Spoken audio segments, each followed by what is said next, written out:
Lucid Gravity, the brand's first SUV, and a vehicle that I have been very excited to try out, and I know a lot of you out there have been interested in this thing, and Lucid knows it too. Now, it started with a sedan, the Air, which is very good, but it's also a little odd to be building a sedan as sort of your flagship in the modern times. People don't buy sedans, at least not in North America.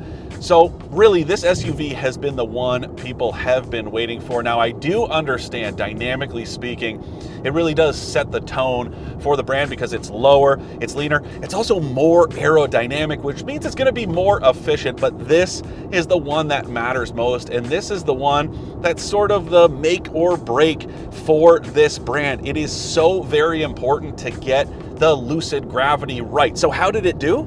Well, I've got to say, pretty good. Now, we're out here on these pretty nice kind of winding roads in California.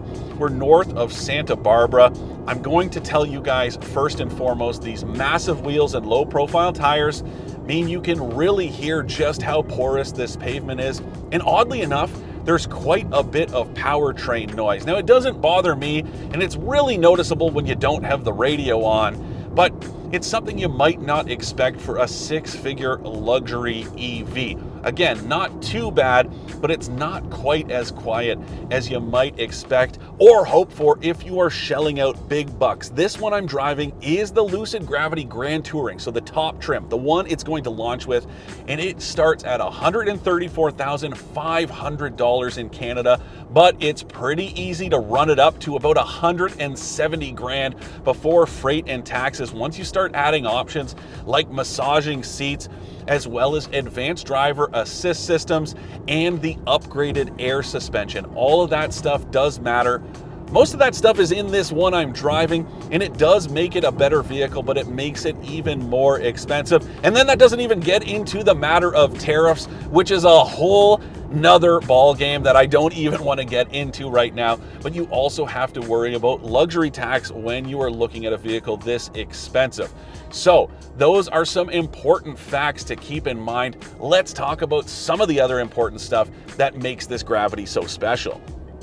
Now, it has standard all-wheel drive. It also does have air suspension, but it's a one-chamber setup, and then there is a three-chamber air suspension, and that is the upgraded version that I was just talking about. It's also got a standard 123 kilowatt-hour battery pack, which is pretty big, but it's not crazy if you take a look at it next to something like the Cadillac Escalade IQ. That makes the fact that Lucid was able to squeeze an estimated 720 kilometers of range out of this thing that much more impressive. But again, it's all about efficiency. It's not just about sticking a massive battery in here to increase the range. It's about packaging it properly. And I think Lucid has done a good job with this twin motor setup that is very compact, with the rear axle steering that, again, it's a very compact unit. It doesn't take up a lot of space or add much weight to it. This thing, relatively speaking, is fairly light for an EV, let alone an SUV this size. It weighs about 5,800 pounds, depending on equipment. That's not that bad, all things considered. It's only about 400 pounds more than a fully loaded BMW X7, just to give you guys a little bit of perspective. Now, going back to those twin electric motors, they make a lot of output. We're talking 828 horsepower, 909 pound-feet of torque. I do want to talk about those numbers because they are silly. EVs, that's kind of the trend. There's a bit of a horsepower wars thing going on that I think is entirely unnecessary. Yeah, it's cool that this thing can accelerate quickly. If you have it in its sort of top spec, top mode, you can do 0 to 100 kilometers an hour in about 3.5 seconds. Does that matter? Yeah, sure, maybe a couple times you want to impress your friends, but really it's all about the smoothness. So I'm telling you right now, if you go into the drive modes, drop it down into one of its other settings, either smooth or swift, that's going to cap the power at 650 horsepower, which is still more than enough, but it's just better suited to kind of the overall demeanor of this SUV. And it is very smooth, and it's doing well in terms of consumption. Again, this is a very winding route, And so far I'm averaging 2.27 miles per kilowatt hour, which is a sort of simple way to look at it. I've got a 123 kilowatt hour battery, so I can quickly do the math in my head, or I can use this dynamic range setting over here on this screen, which I do like because it's adjusting for not just the last 400 kilometers that you've driven, but it weights the last 10 miles. So those of us who speak normal Canadian, we know that that's 16 kilometers. So if you're driving more aggressively, it's gonna weight that average just a little bit more to give you a more accurate reading. I really do like that because trying to nail down range and kind of temper range anxiety, that is a difficult challenge for all automakers. And it's nice to see Lucid at least trying something new with that weighted average, with that dynamic range up here right in front of you. And speaking of, this 6K screen, not only is it huge, not only does it look really good, but it's also very low on the dash. This is something that's sort of like Porsche. I like the fact that you have all this information, but it doesn't feel like it's in your face. Right now, I have this seat in a very comfortable position. I don't feel like I'm too high or too low, but I have to actually go out of my way to look down at the info on the screen. Everything else is out in front of me, which is the road, and that's what you should be paying attention to when you are driving. Although I do want to talk about that visibility just a little bit, because as much as I appreciate how huge this windshield is that extends all the way up onto the roof, these A-pillars are so exceptionally thick, almost too thick. They create very large natural blind spots that mean pedestrians in crosswalks or cyclists, they can get hidden behind these pretty easily. I don't love that. Otherwise, visibility is pretty good. This is a very large vehicle, and you do get decent views out, especially the back, although I will say the third row headrests, they do obstruct the view out the rear window just a little bit. Those are some of the sticking points in here, but I would say the pros outweigh the cons, including with this user experience.